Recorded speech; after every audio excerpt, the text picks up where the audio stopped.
Bang Said, eh, di luar kesibukan partai, kemudian organisasi, Serikat atau Buruh. kesibukan yang lain, apa hobi yang abang lakukan? Hobi saya baca, dari dulu baca ya. Ya, Tapi oke. karena sekarang mata udah mulai agak buram-buram dikit ya kan, memang berkurang baca. Bahkan saya pernah ngomong juga di VOI, saya itu paling suka baca Kopingho. Jadi Ah. baca buku silat membuat saya inspirasi, bukan baca buku-buku yang berat-berat, Mandilok Tan Malaka, Das Kapital Marx, atau baca di bawah bendera revolusi karena enggak, baca Kopingho, inspirasi langsung banget. Karena Kopingho itu kan kadang-kadang cerita silat yang ada bicara tentang apa kehidupan ya, akal budi, Ya. budi pekerti seorang pendekar gitu ya. Bagaimana melawan kebatilan itu menarik. Dan saya suka baca Al-Quran. Saya suka baca Al-Quran dan karena saya Islam ya kebetulan, saya Islam.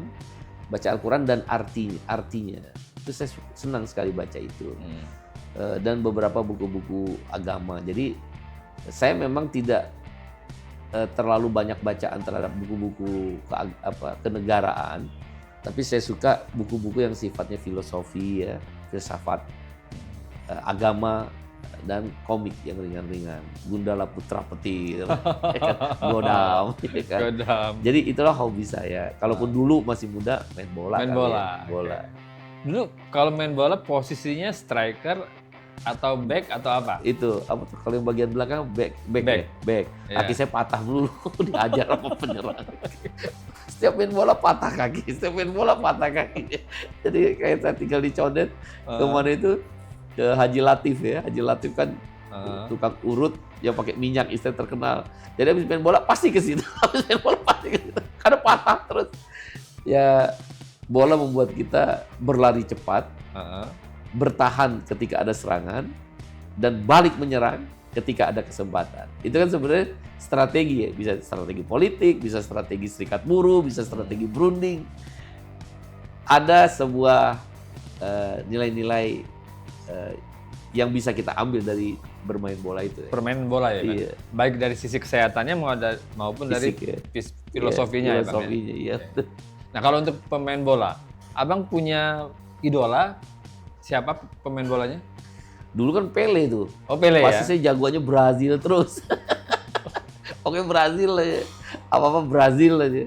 Itu yang luar. Kalau yang lokal? Saya nggak terlalu ya, kalau Nggak nggak terlalu terlalu. ingat ya. Dulu apa Anjas Mara. Ya. Ada siapa Rudi lagi? Nere. Rudi Nere ya. Siapa satu lagi tuh? Kiper yang bagus ya lupa lah. Udah Bambang Nurdiansa. Ya, yang kiper siapa tuh lupa deh pokoknya. Oh iya. Nah, berarti sekarang sudah sama sekali nggak main bola. Gua lah udah tua, larinya udah gak kuat. Jadi Baca pasti saya olahraganya baca. apa kalau untuk olahraga? Oh berenang. Oh, berenang. Berenang. Oke. Nah kalau saya bilang di rumah saya kalau berenang, pasti dibilang rumah mewah. Saya bangun kolam renang itu benar-benar kita nabung ya, karena istri saya sakit ya, almarhumah istri saya kan sakit. Dokter menyarankan dia harus low impact olahraga. Iya, Kita patungan benar-benar nabung ya dari Rp1 ke Rp1 ibarat. Jadi kolam renang itu buat dia low impact karena dia hanya bisa berenang olahraganya. Kan kalau enggak ototnya mengecil karena sakit lupus ya. Ya. Ototnya mengecil, kakinya nggak bisa jalan. Kan kalau kita bicara ntar orang bilang rumah mewah, sok-sokan gitu. Padahal kan ada kebutuhan. Iya. Orang yang kita sayangin sering kita tinggal, nggak pernah saya pulang kadang-kadang ngurusin buruh berminggu-minggu atau pergi ke luar negeri karena ada sidang-sidang, seminar-seminar. Masa keluarga juga kita nggak bisa memberikan sesuatu. Itu kadang-kadang lah saya selalu kalau udah bicara kehidupan pribadi, saya nggak pernah mau memberikan klarifikasi apa. Kau boleh nilai saya apa saja, kau boleh hujat saya apa saja, tapi kau akan rasakan apa yang saya kerjakan. Ketika saya berjuang upah bersama kawan-kawan di Serikat Buruh atau di partai politik sekarang tentang konstitusi, kan seluruh rakyat menikmati. Apa saya bilang, tolong lo terima kasih sama saya? Enggak. Apa orang kemudian datang kepada saya, terima kasih Bung Iqbal? Enggak. Setiap bulan mereka dapat gaji naik? Enggak pernah. Ketika ada PHK sampai 20.000 orang, saya datang dengan kemampuan saya berunding, kemampuan saya neken, kemampuan saya mengorganisir pemogokan, akhirnya bisa kerja kembali. Berapa ratus ribu nyawa terselamatkan karena pekerjaan yang tidak hilang? Enggak ada. Jadi bagi saya menilai pribadi itu saya tidak terlalu suka. Begitu pula saya tidak suka menilai pribadi orang. Setiap orang punya kelebihan dan kekurangan.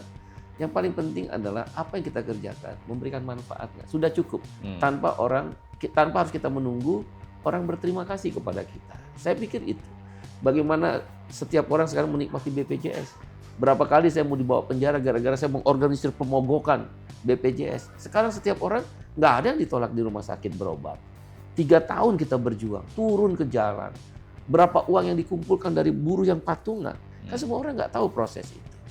Tapi yang mereka tahu tiba-tiba punya rumah mewah, punya mobil mewah. Dan kalau dilihat, tidak seperti yang dibayangkan.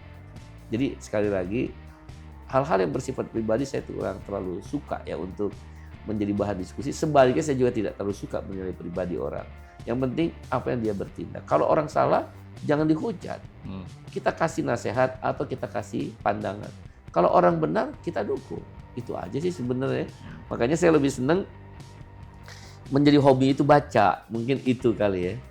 Yang ringan-ringan, baca juga ngapain yang berat-berat. Udah pusing hidup. Apa hari-hari baca berat-berat, komik aja kita baca. Oke, nah abang kan anaknya juga berhasil tuh ya, ada yang menjadi dokter. Ini bagaimana pola asuh yang abang terapkan untuk anak? Harus diakui memang istri saya, almarhumah Ika Liviana. Dia mendidik anak. Kan saya dulu pas awal-awal membangun serikat dulu kan jarang pulang, kan harus keliling daerah tuh. Terkadang nginep di mana, bukan nginep di hotel ke hotel ya. Sekarang mungkin alhamdulillah udah ada rezeki ya. Dulu kan pertama-tama masuk kerja ya. Bahkan kita kadang tidur di mobil kijang tua itulah, mau kijang super ya dulu ya istilahnya. Minggir dulu tidur, beli ke hotel kagak ada. Bangun dari satu pemogokan ke pemogokan. Nah, ibunya Umi Ika itu, dia bangun. Dan yang hebatnya dia mendidik anak saya kan perempuannya cuma satu. Tetap menyayangi ayahnya, manggil saya kan Walid ya. Sampai hari ini ketika istri saya udah meninggal, anak saya tuh sayang bener sama saya gitu. Itu kan berarti keberhasilan dari ibunya. Sekolah, dan kebetulan mungkin Allah kasih kecerdasan di atas rata-rata kan. Dia kuliah aja umur 15 tahun tuh. Sekolah umur 5 tahun. 5 tahun di sekolah, SD-nya cuma 5 tahun. Jadi akselerasi Iya, aksel ya. Istilah aksel ya. Iya. SMP 2 tahun, SMA 2 tahun. Kuliah di kedokteran umur 15 tahun. Cuma di negeri kan nggak bisa umur 15 tahun. Ini anak SMP ngapain dia kuliah di kedokteran? Itu kan anak SMP. Akhirnya sama ibunya terus dididik ya. Tapi adab ya. Misal kayak saya cium tangan Pak Ganjar, saya juga cium tangan Pak Anies, saya cium tangan Pak Prabowo, tukang marbot masjid saya cium tangan. Itu namanya adab. Kami di keluarga biasa mengajarkan tentang adab. Jadi hal-hal kayak begitu memang kekuatan di ibu ya. Dan sekarang saya udah menikah lagi, udah punya istri, pun kita mengedepankan adab ya. Dan tentang kehidupan pribadi saya tidak terlalu suka untuk kalaupun orang tahu itu hak dia. Tapi kita mengedepankan mematut-matut itu, apalagi sekarang sosial media ya. Ya, semuanya ditelisik tuh kalau netizen itu Bang. Kadang-kadang iya, dan untung saya nggak suka sosial media. Saya hanya pokoknya nelpon, mau WA, SMS, udah di luar itu saya kagak ngerti. Nah, sekarang ini kan anak muda sudah mulai sadar politik ya. Mereka turun ke lapangan berdemo. Apa nih pesan abang untuk anak-anak muda nih supaya mereka demonya tertata, tidak anarkis? Itu apa abang? Nggak mungkin demo itu nggak anarkis. Terkadang kita nggak bisa prediksi. Oh gitu ya. Dan jangan menyalahkan. Misal contoh, saya bilang mengkagukan polisi. Kenapa harus ditahan? Oh itu ngerobohin pagar. Dia bertaruh nyawa terkadang hanya untuk merobohkan pagar supaya orang-orang yang ada di dalam pagar itu DPR itu tahu bahwa kamu melanggar konstitusi. Mereka bukan penjahat, bukan teroris. Mereka anak-anak muda yang punya tentang cita-citanya, tentang cerita masa depannya, generasinya yang dibajak oleh sekelompok elit. Jadi nggak perlu pendekatan secara represif. Anarkis, apa sih definisi anarkis? Kalau kita lihat, saya kan ikut pemogokan misal di Prancis, saya ikut di Paris, di Geneva, saya pemogok, itu lebih gila lagi. Di Paris itu, karena kan sosialis kuat di Paris, itu kalau udah ngebakar toko, kalau kita kan paling ngerobohin pagar DPR, nggak boleh, memang nggak boleh. Tapi bukan berarti kemudian bisa ditangkap, dipukul, ditendang, janganlah. Saya ngerti kawan-kawan polisi itu juga anak muda juga kan. Panas juga Panas ya? juga mungkin ya. Iya. Ini latihan kamu lah ya. Tapi menurut saya nggak usah lah sampai sekeras itu. Bahkan kalau udah di negara-negara yang udah maju kan, polisinya pakai tameng, jadi dipukulin pakai tameng gitu Iya, ya. oke. Paling top pakai merica gitu, nyemprot gitu kan, nggak sampai pukul, ditendang, diinjak, itu udah berlebih. Apalagi ditahan sampai berlama-lama. Nggak ada anarkis menurut saya ya. Definisi anarkis apa sih? Apa? Oh, bakar pospol. Ya pospolnya juga pernah nggak ada polisi, saya lihat itu akhirnya dibakar juga. Bukan berarti saya membenarkan, tapi maksudnya Iya. jangan berlebihan lah Hmm. menangani kawan-kawan anak-anak muda ya. Dan pada masanya mereka juga akan kembali menjadi pemimpin kok. Iya. Jadi dia belajar dari situ. Daripada anak yang pendiam, anak yang cerdas di rumah, begitu gede koruptor. Apa lebih nggak menyakitkan? Anak yang anak mama lah, katakan anak mami, datang ke kampus terus. Begitu gede, pembunuhan terencana karena psikopat. Iya, oke. Biar aja. Ada masanya anak muda itu dia mengaktualisasikan dirinya.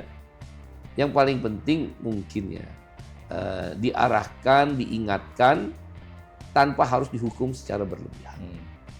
Oke Bang, kita harapkan bisa didengarkan semua Ya, pihak ya, ya. baik dari teman-teman mahasiswa, pemuda, aktivis maupun aparat. Ya, karena kita cinta. Ya. Aparat yang bertugas cinta negeri ini. Mahasiswa yang sedang berdemonstrasi cinta negeri.